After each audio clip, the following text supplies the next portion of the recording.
Bonjour à tous, aujourd'hui nous allons apprendre à réduire le poids des photos de plus de 90%, oui, 90% et sans perte de qualité. Allez, ne me dites pas que vous n'avez jamais eu le problème d'essayer d'envoyer des photos par email et qu'on vous dise désolé, le fichier est trop volumineux. Plus vos photos sont légères et plus vous pourrez en envoyer. Des photos extrêmement légères en pleine qualité, c'est également très intéressant pour la création de sites internet. Mais on va attaquer directement par le début et le début c'est le téléphone. Pour la plupart des téléphones, lorsque vous allez dans l'application justement photo, vous avez différents formats qui sont possibles. On a du 3/4, on a du 9/16e, on a du format carré dédié à Instagram par exemple, on a également le full format. Et pour mieux comprendre à quoi ça correspond, on va aller directement sur mon écran. Commençons avec ces 3 photos prises ce matin dans mon jardin. Nous avons bien le format full, le format 16/9e et le format 3/4. Regardez attentivement ces 3 clichés. Ils ont tous la même largeur, c'est-à-dire 4000 pixels de largeur. Seules les hauteurs changent selon le format. Alors moi personnellement, j'opte pour le format 16/9e. Je vous montre tout de suite pourquoi et bien sûr comment réduire ce poids de 3,5 mégas de plus de 90% sans perte de qualité. Nous voici sur Photopea. Première chose à faire, on va télécharger cette fameuse photo en 16/9e. Je clique sur ouvrir depuis l'ordinateur. Je vais sur mon disque dur externe, Top Tuto Web. Je suis dans les rushs numéro 6 et j'ai ma photo ici. Voilà. Ah, petite erreur, elle n'est pas 3,5 mégas, mais elle est à 4,3 mégas. Je clique sur ouvrir et voici la photo. Regardez ici en bas, elle est à 50% de sa taille, mais elle est bien à 4000 pixels par 2252. Alors pourquoi prendre des photos au format 16/9e? Parce que ça peut m'être utile pour plusieurs raisons. Regardez ici, on va cliquer dans Images. Je descends, je vais dans Taille de l'image. Et là, on a la taille originale, 4000 pixels par 2252. Je vérifie bien que la petite chaîne soit activée. Là, elle est désactivée. Là, elle est activée. Vous voyez, elle est bordée de noir. Ça veut dire que les deux tailles sont indissociables. Quand j'en change une, automatiquement, si je change la largeur, automatiquement, la hauteur va s'adapter pour garder les proportions de la photo. Alors, il vous suffit de changer la largeur ici, que ce soit 4000, 5000, 6000, ça n'a pas d'importance. C'est le format 16/9e qui est important. Je vais le changer en 1920. Je clique ici un petit peu à côté. Regardez, automatiquement, la hauteur s'est adaptée proportionnellement et on a une hauteur de 1080 pixels, enfin 1081, mais c'est 1080 pixels. Et à quoi correspond cette dimension? Ben, ça correspond à une vidéo en HD 1080. Donc, ça veut dire que cette photo, vous la glissez sur votre vidéo HD 1080, il n'y a pas besoin de la redécouper, il n'y a pas de risque qu'elle déborde. La photo est exactement à la bonne dimension. On a un format 16/9e sur la photo, on a un format 16/9e en vidéo. Revenons à l'original. Édition, annuler, image, taille de l'image, on est bien de nouveau à 4000 par 2252. Je lui mets une autre dimension maintenant, 1280. La hauteur se met automatiquement, voilà, on est maintenant à 1280 par 720. Ce sont les tailles exactes du miniature pour YouTube. Donc votre photo peut vous servir de miniature pour YouTube sans devoir de nouveau découper, moduler, étirer, quoi que ce soit. Elle est vraiment à la bonne taille. Donc ça, ce sont vraiment les avantages de travailler en 16/9e. C'est qu'automatiquement, ça a également la forme pour votre vidéo et pour la miniature YouTube. Et quand je ne travaille pas pour YouTube, à ce moment-là, toutes mes photos, je les règle à 1200. 1200. La hauteur se place à 676. Je clique sur OK.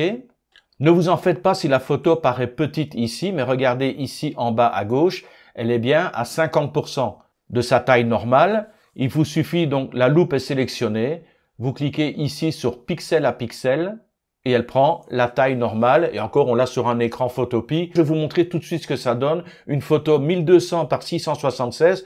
Pourquoi je choisis cette taille? Parce que je m'en sers soit pour partager sur les réseaux sociaux ou alors pour les placer sur mes sites internet. Je vous montre tout de suite ce que ça donne. J'ai créé un petit article vite fait pour vous montrer le rendu. Voilà, on arrive sur la page d'un site internet. On a ici les onglets accueil, visa, vivre en Thaïlande, travail politique, enfin ainsi de suite. On a le titre de l'article, j'ai mis dimension photo, on a la date de création, et oui, aujourd'hui, jour de Noël, je vous prépare donc ce tuto un petit peu à l'avance pour vendredi. On a la photo, regardez ici, la photo 1200 par 676, elle prend parfaitement le cadre, et regardez, elle arrive jusqu'en bas, c'est super, et quand vous descendez, vous avez l'article qui apparaît, Alors vite fait un petit aperçu, regardez, vivre en Thaïlande, c'est le genre de choses que je vais vous apprendre à partir de 2024 à créer des blogs comme ça. On peut créer plusieurs blogs sur un seul site internet. Regardez ici différents articles, on descend, on a plein de publications disponibles, on a même des pages, on peut passer d'une page à une autre. Et quand je clique sur un article, l'article s'affiche avec le titre, avec la photo et en bas, l'article. Et tout en bas de l'article, si on descend, on a d'autres articles qui sont conseillés et également ici la possibilité de laisser un commentaire. Mais enfin, ça, c'est pour l'année prochaine. Pour l'instant, on retourne sur Photopea et je vais vous montrer comment compresser parce que là, c'est véritablement important également le poids de la photo. Donc, comme marqué ici en bas à gauche, on a bien la photo qui est à 1200 par 676. Alors maintenant, on va sur Fichier ici en haut à gauche. Je clique sur Fichier. Je sélectionne Exporter en tant que. Et beaucoup de gens, ce qu'ils font, c'est cliquer sur JPEG. Effectivement, le format JPEG va vous permettre de compresser la photo, mais il y a meilleur que le JPEG. C'est ici le WebP. Je clique. On a donc la fenêtre de compression qui s'ouvre. On me demande de lui donner un nom à la photo. Là, j'ai marqué par exemple vivre en Thaïlande, Mekong, Isan, nord-est de la Thaïlande.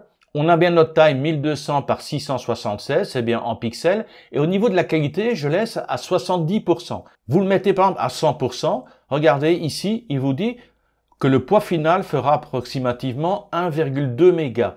Regardez ici, je vais descendre à 70%. Sans perte de qualité, ne vous en faites pas. Si vous mettez à 0%, effectivement, là, vous avez une détérioration de l'image. Mais en laissant à 70%, vous gardez une très bonne qualité d'image.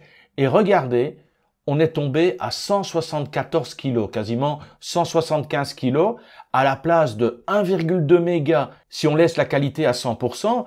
Donc 70%, c'est très bien. Je clique sur enregistrer et ma photo est enregistrée là où je désire sur mon ordinateur. Alors j'ai quand même fait un test pour voir la différence entre JPEG et WebP. À gauche le JPEG, à droite le WebP. Qualité d'image identique, mais regardez la différence de poids. 191 kg pour le JPEG et 179 kg pour le WebP. On a quand même une différence de 12 kg et mine de rien, plusieurs photos sur un site internet avec 12 kg, 20 kg, 30 kg d'économiser à chaque fois. Ça vous permet d'accélérer la vitesse de votre site internet. Plus la génération des pages est rapide et plus Google va référencer votre site internet. Mais au final, à la base, regardez, 4,3 mégas la photo initiale, donc ça équivaut à 4300 kg.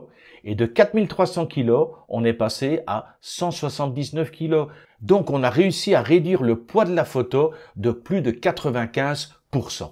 Par contre, là où il n'y a pas de réduction, c'est dans mon plaisir à continuer à partager des tutoriels avec vous. Donc, on se retrouve l'année prochaine en 2024 en super forme. Moi, je bosse déjà sur de nouveaux tutos, ne vous en faites pas. Vous aurez de quoi vous occuper à partir de 2024. Si vous avez des questions, des suggestions ou quoi que ce soit, n'hésitez pas en bas dans les commentaires. Je vous souhaite de bonnes fêtes et je vous retrouve l'année prochaine en super forme. Et d'ici là, bye bye!